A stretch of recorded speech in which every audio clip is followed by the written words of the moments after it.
देखो एक दृष्टांत आता। एक बार चोरों का एक झुंड जिसमें करीब 4 चोर थे, ऐसे जंगल में जा रहे। अब उस देश का राजा, बादशाह, मुसलमान बादशाह, बड़ा ही प्रजा प्रिय राजा, प्रजा के दुख सुख की खबर लेने वाला, उसका नाम था महमूद शाह। अब वो भेष बदल करके रात में बराबर घूमा करते थे कि भाई अपनी प्रजा का दुख सुख जाना जाए।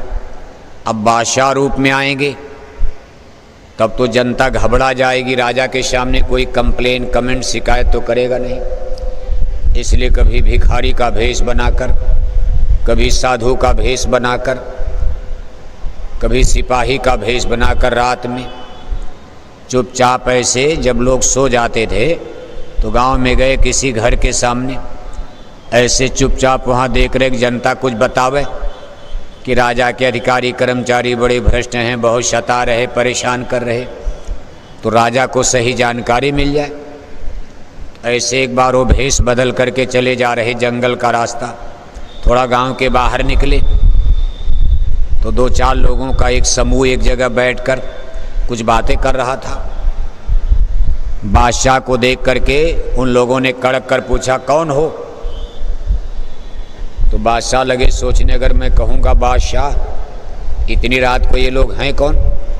अब बादशाह तो बादशाह होता है, चालाक तो होते ही, बुद्धिमान अक्लमंद। राजा कोई बेवकूफ़ आदमी तो बनता नहीं।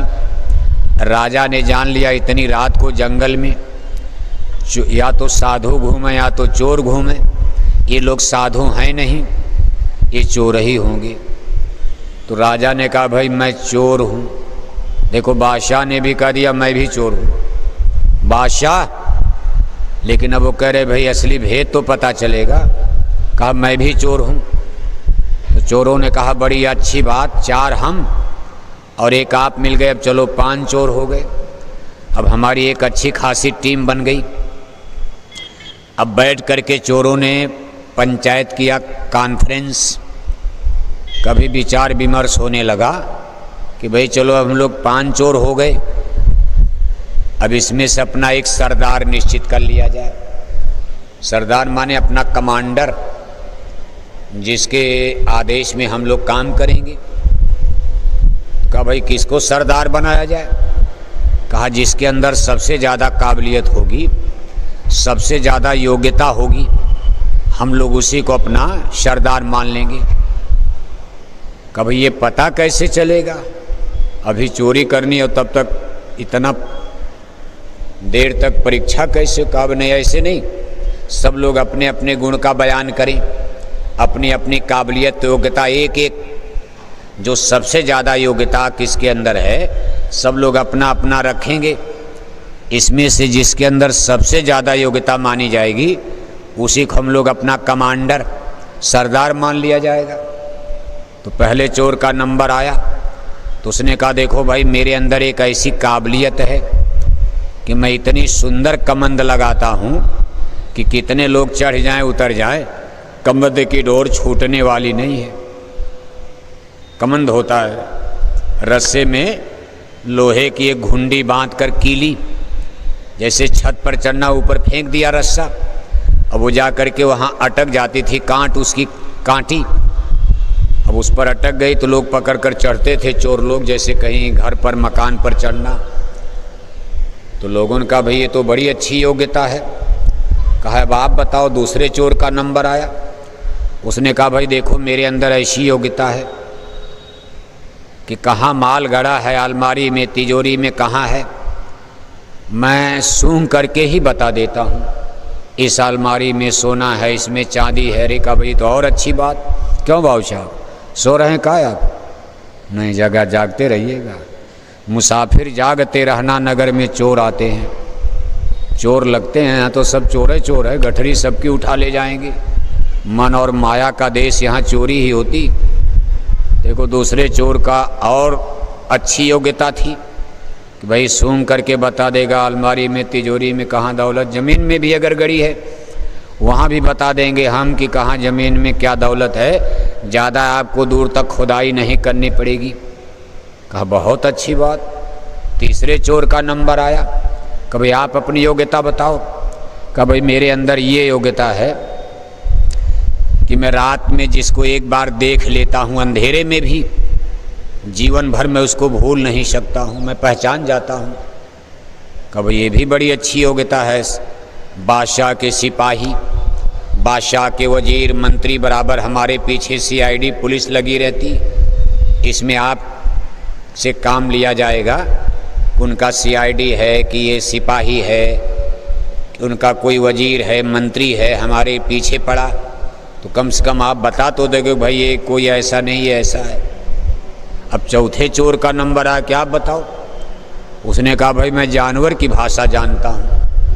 अगर जानवर बोलेगा, कुत्ता बोल देगा, गाय बैल, मैं उसकी बोली जानता हूँ। अब बादशाह सबकी बात सुन रहा। पांचवें पर उसका नंबर आने वाला कि भाई आप बताओ आपकी क्या योग्यता। चार चोर अपनी अपनी योग्यता बता दिए। बादशाह लगा सोचने की मैं क्या बताऊँ, मैं तो राजा ठहरा, ये सब तिकड़मी बात तो मेरे पास कुछ है ही नहीं। तो बादशाह भी चालाक था। उसने कहा भाई देखो मेरी दाढ़ी की इतनी बड़ी योग्यता है, अगर एक बार मेरी दाढ़ी हिल जाए तो कोई आदमी फांसी के फंदे से उतर सकता, उसकी फांसी की सज़ा माफ़ हो जाएगी। चोरों ने कहा भाई ये तो बहुत अच्छी बात है, हम लोग चोरी का काम करते हैं, कभी न कभी पकड़े ही जाएंगे। हमारा बादशाह महमूद, अब उन्हीं के सामने कह रहे, हमारा जो बादशाह महमूद है बहुत ही सख्त आदमी है, जिस दिन हम लोगों को पकड़ लेगा निश्चय फांसी पर चढ़ाएगा। उन दिनों में आप हमारे काम आओगे, हमको फांसी और सज़ा से बचा लोगे। चलो हम आप ही को कमांडर मानते। अब देखो बादशाह को ही सरदार मान लिया। अब कहा सरदार ये बताओ आज चोरी कहाँ की जाएगी। तो बादशाह ने कहा देखो सामने महमूद शाह का महल है, बादशाह का, हमारी इच्छा कि आज राजा के महल में ही चोरी कर लिया जाए। बादशाह बोल रहा। तो चोरों ने कहा महाराज महमूद शाह का इतना सख्त मिलिट्री पावर पहरा पड़ता, महल में कैसे चोरी होगी। तो बादशाह ने कहा कि चोर दरवाज़ा मैं जानता हूँ, वो पीछे जंगल में झाड़ है, वहाँ से एक सुरंग बनी हुई है, वहाँ कोई सिपाही उपाही नहीं रहता, लेकिन मेरा वहीं बगल में घर है, तो मैं उस सुरंग के भेद को जानता हूँ। उसी में से घुस करके हम लोग महल में चढ़ जाएंगे और बाहर में सिपाही देखते रह जाएंगे, पहरा देते रह जाएंगे। तो चोरों ने कहा भाई हमारा सरदार तो बड़ा काबिल निकला, बहुत कुछ जानता है, बादशाह के महल का भेद भी जान रहा। कहा रोज रोज क्या चोरी करोगे, बादशाह के महल में चोरी कर लिया जाए, एक बार माल हाथ लग गया अगर बादशाह का खजाना, तो जिंदगी में फिर चोरी करनी ही नहीं पड़ेगी। चोरों ने कहा लेकिन सरदार संभालना, अगर कहीं बादशाह महमूद के सिपाही पकड़ लिए तो बादशाह महमूद इतना सख्त है कि निश्चय हमको फांसी पर चढ़ा देगा। तो सरदार ने कहा फिक्र क्यों करते हो, मेरी दाढ़ी की कीमत मैंने बता दिया, फांसी से छुड़ा दूंगा दाढ़ी हिलाते ही। चलो। बादशाह आगे आगे, चोर पीछे पीछे, बीच जंगल में गए, सुरंग से घुसे और पहुंच गए कहाँ, सरदार बादशाह के महल में। अलमारी तिजोरी उलट पलट कर, तब तक लगे गांव में कुत्ते भौंकने, कुत्ता भौंकने लगा। तो चोरों ने करे भाई आप तो कहते थे हम आदमी की भाषा जानते, जानवर की भाषा हम जानते, इतनी रात को कुत्ता हम लोगों को देखकर भौंक रहा है, क्या कह रहा। तो चोर ने कहा भाई कुत्ता तो बड़ा गड़बड़ संदेश दे रहा, बड़ी खतरनाक सूचना दे रहा। कहा क्या कह रहा। अरे कह रहा अरे चोरों सावधान, तुम्हारे बीच में शाह बादशाह महमूद भी है, इन चोरों के झुंड में हमारा बादशाह महमूद है। कुत्ता ये सूचना दे रहा। चोरों ने कहा तुम्हारी बात गलत बेवकूफ़ आदमी, बादशाह यहाँ कहाँ से आएगा, तुम्हारी बात, तुम फेल हो गए, तुम झूठे कह रहे थे, मैं जानवर की भाषा जानता हूँ। आगे जब गए कभी कमंद लगाओ, अब उसने डोरी फेंकी, कमंद लग गई, सब चढ़ गए बादशाह के महल पर। इसके बाद चोर से कहा भाई बताओ सूंघ करके माल कहाँ है।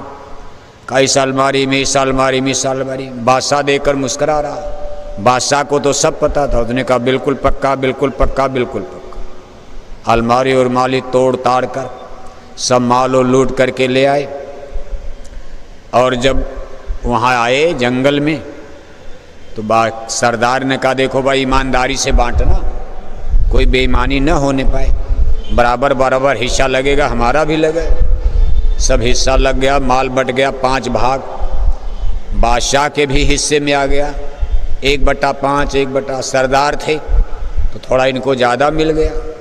सब ले दे करके और बादशाह ने कहा देखो भाई अब तो आप लोग जा रहे हो, कल फिर यहीं मिलेंगे, और मान लो नहीं मिल पाए, हमको संपर्क करना पड़े तो अपना नाम पता तो बता दो कि आप लोग किस किस गांव में रहते हो। अगर हमको खोजना भी पड़ेगा, हम सरदार हैं, कमांडर हैं, तो हम आपको बुला लेंगे। तो सबने बड़ी खुशी खुशी अपना नाम पता बादशाह को नोट करवा दिया। इधर तो सब लोग गए घर, बादशाह महल में सोए।